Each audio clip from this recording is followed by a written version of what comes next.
ವಿದ್ಯಾರ್ಥಿಗಳಿಗೆ ಹಾಗೂ ಪಾಲಕರಿಗೆ ಸ್ವಾಗತ.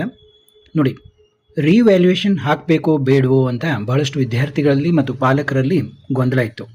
ನೋಡಿ, ಈ ವಿಡಿಯೋವನ್ನು ಯಾಕೆ ಮಾಡ್ತಾ ಇದ್ದೀನಿ ಅಂದರೆ ಒಂದು ನಿಮಗೆ ತಿಳುವಳಿಕೆ ಬರಲಿ ಅಂತ. ನೋಡಿ, ಈ ರಿವ್ಯಾಲ್ಯೂಯೇಷನ್ನಲ್ಲಿ ಸಾಕಷ್ಟು ವಿದ್ಯಾರ್ಥಿಗಳು ಹಾಕಿದ್ದಾರೆ. ಇಲ್ಲಿ ನೋಡಿ, ಈ ಬದಲಾವಣೆಯ ಒಂದು PDF ನಾವು ನೋಡೋದಾದರೆ 366 ಪೇಜ್ಗಳ ಇದು PDF ಇದೆ. ಇಲ್ಲಿ ನಮಗೆ ಸುಮಾರು 9,500 ಬದಲಾವಣೆಗಳು ಕಾಣ್ತಾ ಇದ್ದಾವೆ. ಇಲ್ಲಿ ಅನೇಕ ಒಂದು ವಿದ್ಯಾರ್ಥಿಗಳ ಅಂಕಗಳು ಬದಲಾಗಿವೆ. ಬಹಳಷ್ಟು ವಿದ್ಯಾರ್ಥಿಗಳ ಜಾಣ ವಿದ್ಯಾರ್ಥಿಗಳ ಅಂಕಗಳಲ್ಲಿ ತುಂಬ ಸುಧಾರಣೆಗಳು ಕಂಡು ಬರ್ತಾ ಇದ್ದಾವೆ. ಸುಮಾರು 1 ಅಂಕದಿಂದ 28 ಅಂಕದವರೆಗೆ ನಾನು ನೋಡಿದಂತೆ ತುಂಬ ದೊಡ್ಡ PDF ಇದೆ. ಇದು ಅಂಕಗಳು ಕಂಡು ಬಂದಿವೆ. ಇಲ್ಲಿ ನೋಡಿ, 12 ಅಂಕಗಳ ಒಂದು ಹೆಚ್ಚಳ ಕಂಡು ಬಂದಿದೆ. ನೋಡಿ, ಇದು ಕೆಮಿಸ್ಟ್ರಿ ಇದಿರಬೇಕು, 34 ಅಂತ ಇದೆ. ನೋಡಿ, 12 ಅಂಕಗಳು ಜಾಸ್ತಿ. ಇಲ್ಲಿ ನಿಮ್ಮ ಒಂದು ಸಬ್ಜೆಕ್ಟ್ ಕೋಡ್ ಇದೆ. ಸಬ್ಜೆಕ್ಟ್ ಕೋಡ್ ನೋಡಿ 33, 34 ಫಿಸಿಕ್ಸ್ ಕೆಮಿಸ್ಟ್ರಿ ಇದೆ, ನಿಮಗೆಲ್ಲ ಗೊತ್ತಿದೆ ಹಾಗೆ. ನೋಡಿ, ಇಲ್ಲಿ 2 ನೋಡ್ತಾ ಹೋಗಿ 5. ನೋಡಿ, ಕೇವಲ ಅಂಕಗಳು ಜಾಸ್ತಿ ಆಗಿದ್ದಾವೆ ಅಂತ ನೀವು ಕೇಳೋದಾದರೆ ಕೆಲವೊಂದು ವಿದ್ಯಾರ್ಥಿಗಳ ಅಂಕಗಳು ಕಡಿತ ಕೂಡ ಆಗಿದ್ದಾವೆ.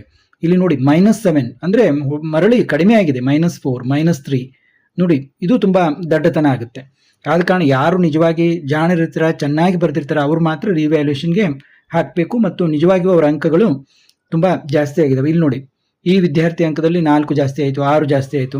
ಈ ರೀತಿ ಅನೇಕ ಅಂಕಗಳು, ಸುಮಾರು ಒಂದೇ ವಿಷಯದಲ್ಲಿ 28 ಅಂಕಗಳು ಜಾಸ್ತಿ ಆಗಿರೋದನ್ನು ಕೂಡ ನಾವು ನೋಡಬಹುದು. ನೋಡಿ, ಇಲ್ಲಿ 23 ಅಂಕಗಳು ಜಾಸ್ತಿ ಆಗಿದ್ದಾವೆ ಒಂದೇ ವಿಷಯದಲ್ಲಿ.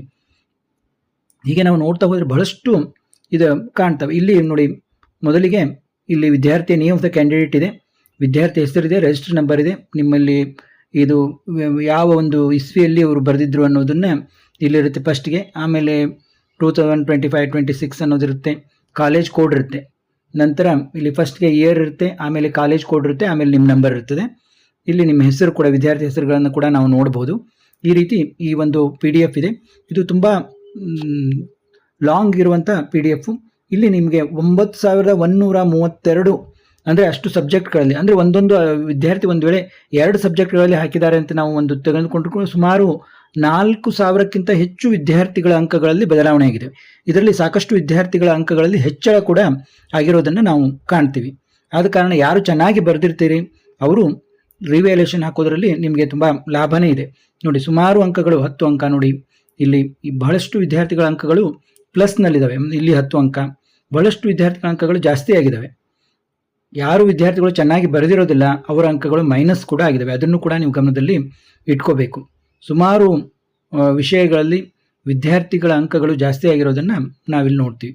ಈಗ ಬಹಳಷ್ಟು ವಿದ್ಯಾರ್ಥಿಗಳನ್ನು ನನ್ನ ಪಾಲಕರು ವಿದ್ಯಾರ್ಥಿಗಳು ಕೇಳಿದಾಗ ನಾನು ಹೇಳಿದ್ದೆ, ನೀವು ಚೆನ್ನಾಗಿ ನಿಜವಾಗಿ ಬರೆದಿದ್ದರೆ ನೀವು ರಿವ್ಯಾಲ್ಯೂಯೇಷನ್ ಹಾಕಿ ಅಂತ. ರಿವ್ಯಾಲ್ಯೂಯೇಷನ್ ಇಲ್ಲ, ಒಂದು ಸಬ್ಜೆಕ್ಟೇ ಇಷ್ಟೊಂದು 1670 ಇದೆ, ತುಂಬ ಕಾಸ್ಟ್ಲಿ ಆಯಿತು ಅಂತ ಹೇಳ್ತಾರೆ. ಆದರೆ ನೀವು ನೋಡಿ, ಒಂದೊಂದು ಅಂಕ ಕೂಡ ನಿಮ್ಮ KCET ರ್ಯಾಂಕ್ನಲ್ಲಿ ನಿಮ್ಮ ಇದನ್ನು ಸಾವಿರಾರು ಗಟ್ಟಲೆ ನಿಮ್ಮ ರ್ಯಾಂಕನ್ನು ಹೆಚ್ಚಿಗೆ ಮಾಡಿಬಿಡುತ್ತೆ. ಅಂದರೆ ಅಷ್ಟು ದೂರ ಹೋಗ್ಬಿಡ್ತೀರಾ ನೀವು. ಕೇವಲ ಒಂದೊಂದು ಮಾರ್ಕ್ಸ್ನಿಂದ ಕೂಡ ಸಾವಿರಾರು ಅಂಕಗಳು ಬದಲಾವಣೆ ಆಗುವಂಥ ಚಾನ್ಸ್ ಇರ್ತದೆ. ಆದ ಕಾರಣ ನೀವು ಚೆನ್ನಾಗಿ ಬರೆದಿದ್ದರೆ ರಿವ್ಯಾಲ್ಯೂಯೇಷನ್ ಹಾಕಬೇಕಾಗಿತ್ತು. ಈಗಾಗಲೇ ಫಸ್ಟ್ ಎಕ್ಸಾಮ್ ಮುಗಿದಿದೆ. ಈ ರಿವ್ಯಾಲ್ಯೂಯೇಷನ್ದಿಂದ ಎಷ್ಟೊಂದು ಬದಲಾವಣೆಗಳಾಗಿವೆ ಅನ್ನೋ ಒಂದು ತಿಳುವಳಿಕೆ ನಿಮಗೆ ಇರಲಿ.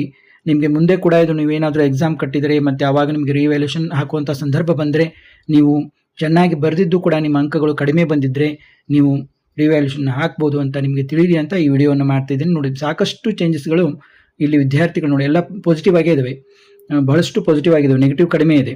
ಸಾಕಷ್ಟು ಒಂದು ವಿದ್ಯಾರ್ಥಿಗಳ ಅಂಕಗಳಲ್ಲಿ ಬದಲಾವಣೆಗಳು ಕಂಡು ಬಂದಿವೆ. ಬಹಳಷ್ಟು ವಿದ್ಯಾರ್ಥಿಗಳ ಅಂಕಗಳು ಹೆಚ್ಚಳ ಕೂಡ ಆಗಿದ್ದಾವೆ.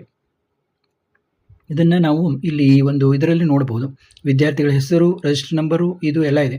ನೀವು ಕೂಡ ನಿಮ್ಮ ಒಂದು ಎವ್ಯಾಲ್ಯೂಯೇಷನ್ ಹಾಕಿದ್ದು ನೀವು ಈ ಒಂದು PDF-ಅನ್ನು ತೆಗೆದುಕೊಂಡು ನಿಮ್ಮ ಇದನ್ನು ಕೂಡ ಹೆಸರನ್ನು ಕೂಡ ಸರ್ಚ್ ಮಾಡಿ ಸರಿಯಾಗಿ ಎಂಟ್ರಿ ಆಗಿದೆಯೋ ಇಲ್ವೋ ಅಂತ ಕೂಡ ನೀವು ನೋಡ್ಕೋಬಹುದು.